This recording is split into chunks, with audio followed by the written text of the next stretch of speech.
interesting medrash that when the Bnei Yisrael heard Hashem speak, they retreated 12 miles, or Yud-Beis Mil, whatever that distance was. And Malachim had to come down and bring them back to Har Sinai.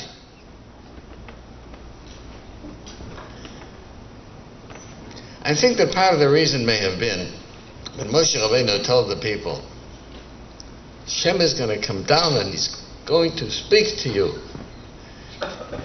Everybody was all fired up. It was enthusiasm. Kadosh Baruch Hu is going to come down and we're going to hear such enormous spiritual messages. They were ready for this great revelation of spirituality. And Hashem tells them, Lo tignov, don't be a thief. Lo tirtzach, don't kill. Lo tinov, don't be an adulterer. And they said, who are you talking to? This is what we came to hear. This is what you think of us. And so they ran back 12 miles. And the Malachim had to drag him back. No, you have to listen to this. You have to listen to this.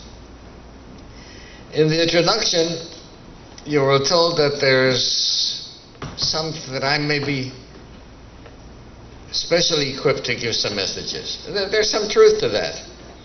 Because probably what I can tell you could be told by any Rov, by any Mashgiach in the yeshiva. The problem is that sometimes when you hear a Rov or a Mashgiach in yeshiva give these kinds of messages, you say, what do you want? He's talking party line. That's what he's got to talk. Yeah. That's all he knows. Well, you can't accuse me of that. First of all, I'm not interested in party line. Secondly, I've been in a lot of places. One of the Mefarshim cite the posik that Shlomo HaMelech says, Tov lishmoa garas chochem milishmoya meish shomea shir kesilim. It's better to hear the reprimand of a wise person. And the translation is, rather than to listen to the songs of fools. So he pointed out that's not what the posuk says. If that's what the pasuk wanted to say, where it said Tov lishmoya garas chacham milishmoya shir kesilim, what the pasuk says is it's best to hear the reprimand of a wise person, meish shomea shir kesilim, if he was also a person who heard the shir kesilim, a person who also heard the other kinds of songs, the other kinds of messages. So I want to tell you, I've heard them all. Okay? Whatever you want to come up with in secular studies, I won't say that I'm that well versed, but I'm certainly not ignorant of them. So I'm a little bit different than a Rabbi, Rosh Yeshiva, or Mashgiach. And that's why I think that I'd like you to listen to what I have to say tonight. And it's not because of gaiva, because of vanity that I say that what I tell you tonight may be the most important thing you'll ever hear the rest of your life. That's how important it is. So let me get to the specific issue that I feel is so important to address. And that is the problem that our young people, as well as older people, are getting hooked and addicted to the filth, to the pornography on the internet. And it destroys them morally, it destroys families.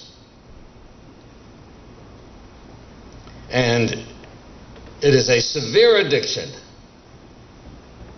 You know, there are some drugs that you may have to use several times before you get addicted to them.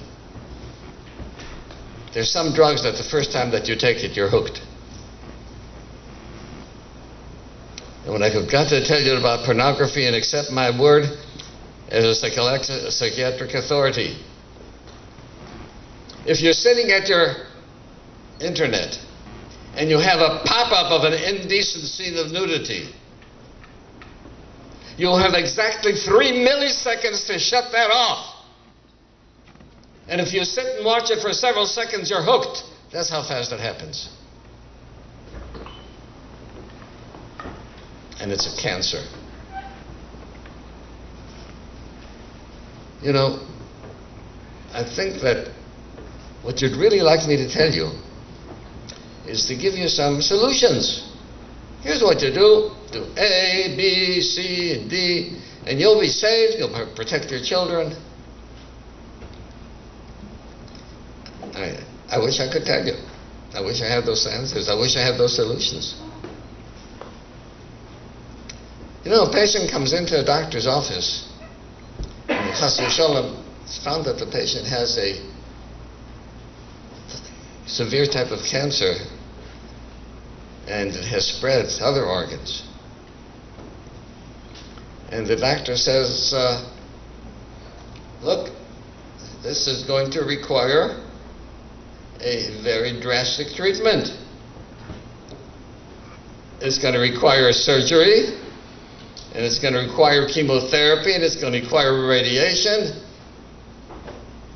You know, all of those treatments can be very, very distressing and very, very uncomfortable. And the person may say, but isn't there anything I can do to escape the misery of those treatments? The doctor says, no. Your life is at stake. You want to save your life, this is what you got to do. No, nobody wants to be miserable, so people look for easy ways out. Some of you may remember, just a while back, people were running to Mexico to get Laetrile. That was the miracle drug for curing cancer. Well, that's long gone. But every once in a while there's still some kind of cure that people come up with. And I can't blame them for looking for an easy way out. There just isn't any. And when if a person's life is at stake, he's going to have to decide, does he want to save his life or doesn't he? And if he wants to save his life, he's going to have to take the miseries of the treatment. There is no easy way out. And there is no immunity. You know, as I look around, I wish that there were more people here who could have experienced what I experienced back in the 1940s. Because you see, before there was the Salk vaccine for polio, summer was a frightening season. And once there was 2 cases of polio in the city of 2 million people, all the swimming pools were shut down. Children were not permitted. They were not allowed. The parents didn't allow them to go to theaters, the places where people assembled. Child developed a backache, they ran with him to the doctor. The fear was that it might be polio. I remember that. No one was fool enough to say, my child is immune, he's not going to get it. There was no immunity. Everybody realized that every child is vulnerable, and there was a fright. There was a panic. That's where we are today. That's where we are today with this plague of pornography. It's a cancer. It kills, it destroys families, and there is no immunity. Unless anyone thinks I can handle it and I won't let it affect my behavior.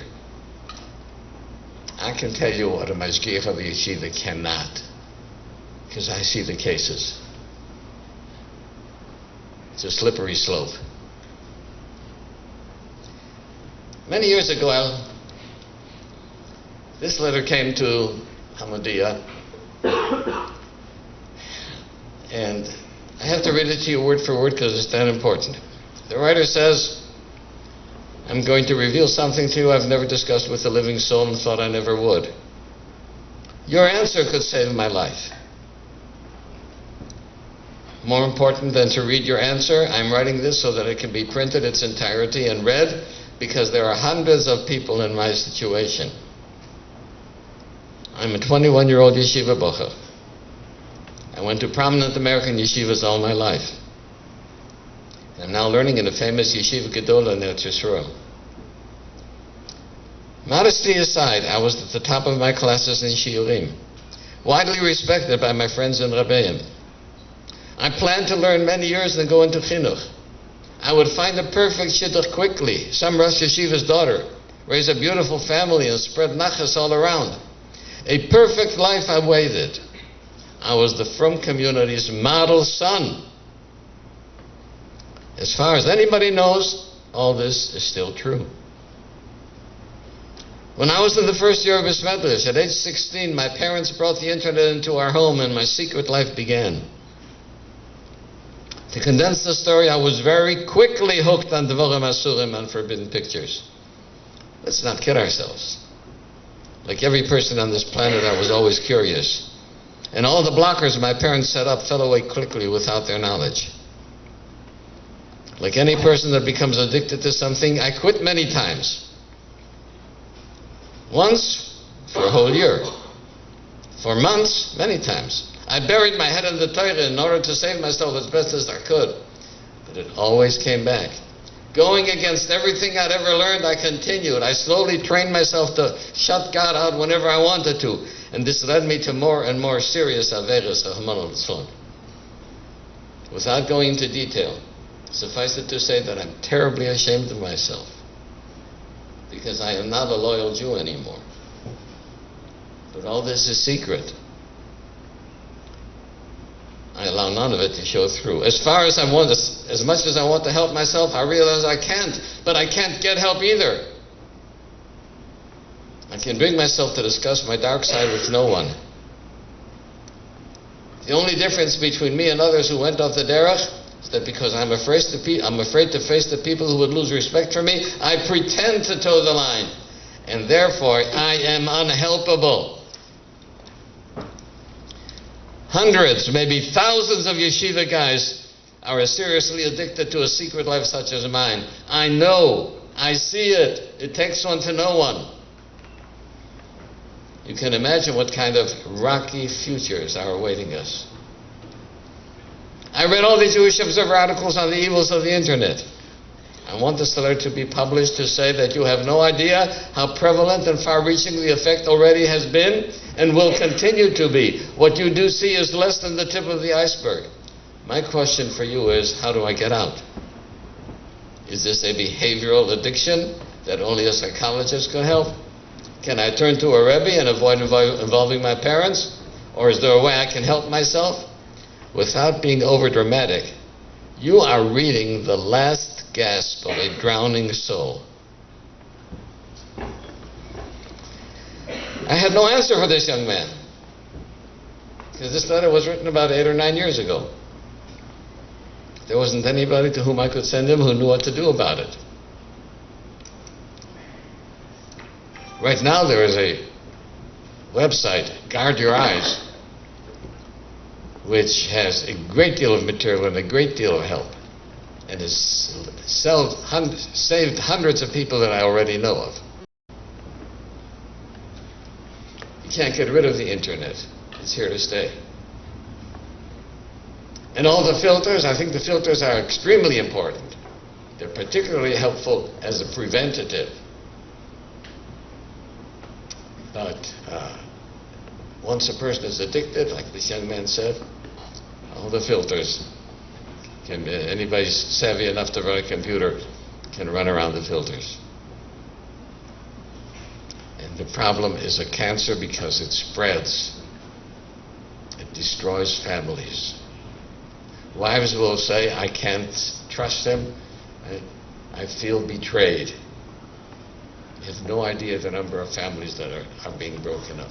And it's not only young men that are caught into this horrible condition, it's also older people. One young little man said, I visited my father-in-law. So my father is a well-known Torah supporter. He's a Talmud Chacham. He's a pillar of the community. I asked, could I use his computer? And I was horrified to see what it was that he was looking at.